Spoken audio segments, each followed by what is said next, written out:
बिस्मिल्लाहिर्रहमानिर्रहीम। अस्सलाम वालेकुम। मैं हूं आसिफ और आप देख रहे हैं आसिफ फूड एंड टेस्ट। तो आज मैं आपके लिए एक और ज़बरदस्त और यूनिक सी रेसिपी लेकर आया हूं जो चंद ही मिनटों में तैयार हो जाएगी। तो बिस्मिल्लाहिर्रहमानिर्रहीम। यहाँ पर मैंने हाफ़ के जी ली हैं ओकरा यानी भिंडियाँ, और इनकी हम टेल और इनका जो हेड है ऑफ़ कर लेंगे। और ऑफ़ करने के बाद दरमियान से थोड़ा सा कट लगा के चेक कर लेंगे ताकि कोई भिंडी जो है अंदर से ख़राब तो नहीं है। और ये जो रेसिपी है चाइना में काफ़ी पॉपुलर है, तो मैंने सोचा कि आपके साथ शेयर की जाए। तो इस तरह करके आपने चेक कर लेना है।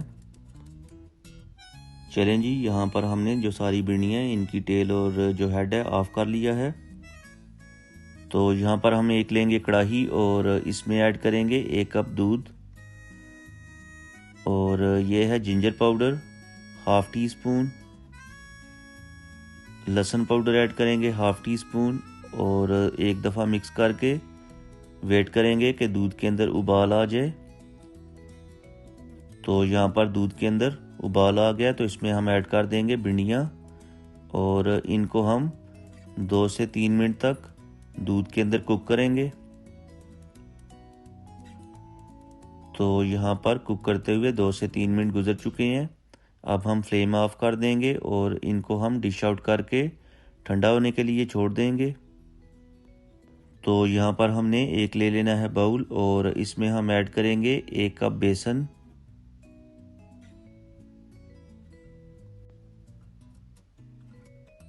और ये है राइस फ्लावर 4 टेबल स्पून, ये ऐड करेंगे। स्पाइसेस ऐड करेंगे। स्पाइसेस में half teaspoon red chilli, half teaspoon नमक, half teaspoon black pepper, half teaspoon ज़ीरा पाउडर, और हाफ़ टी स्पून अजवाइन ऐड करेंगे। और सारे स्पाइसेस ऐड करने के बाद थोड़ा थोड़ा करके पानी ऐड करेंगे और साथ साथ मिक्स करते जाएंगे। अच्छी तरह से मिक्स करना है आपने, ताकि इसमें जो लम्स और गुठलियाँ हैं वो बिल्कुल भी नहीं होनी चाहिए, और एक स्मूथ सा बैटर तैयार कर लेना है। और बैटर ना ही ज़्यादा पतला होना चाहिए और ना ही ज़्यादा थिक। तो यहाँ पर हमने बैटर तैयार कर लिया है। और अब हम क्या करेंगे, इस बैटर के अंदर जो हमारे पास भिंडियाँ हैं उनको हम डिप करके कोटिंग कर लेंगे, और कोटिंग करने के बाद इनको हमने फ्राई कर लेना है। तो यहाँ पर मैंने ऑयल को पहले ही गर्म होने के लिए छोड़ दिया था, और इसमें हम ऐड करते जाएंगे भिंडियाँ। फ्लेम को लो रखेंगे ताकि अच्छी तरह से अंदर से कुक हो जाएं। 2 से 3 मिनट तक एक साइड से कुक करेंगे, और उसके बाद साइड चेंज कर लेंगे, और दूसरी साइड से भी 2 से 3 मिनट तक कुक करेंगे। टोटल हम इनको 6 से 7 मिनट तक कुक करेंगे।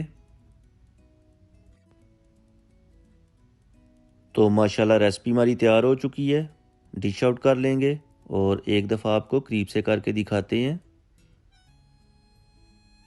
चलते हैं फाइनल लुक की तरफ। तो ये देखें माशाल्लाह। दोस्तों, उम्मीद करता हूँ कि आपको मेरी आज की रेसिपी पसंद आई होगी। अगर आपको मेरी रेसिपी पसंद आई है तो लाइक करें, शेयर करें। चैनल पर नए हैं तो प्लीज़ चैनल को सब्सक्राइब कर लें, और प्यारा सा कमेंट करके बताएं कि आपको मेरी आज की रेसिपी कैसी लगी है। और मुझे दीजिए इजाज़त, अगली वीडियो तक दुआओं में याद रखिएगा। अल्लाह हाफिज़।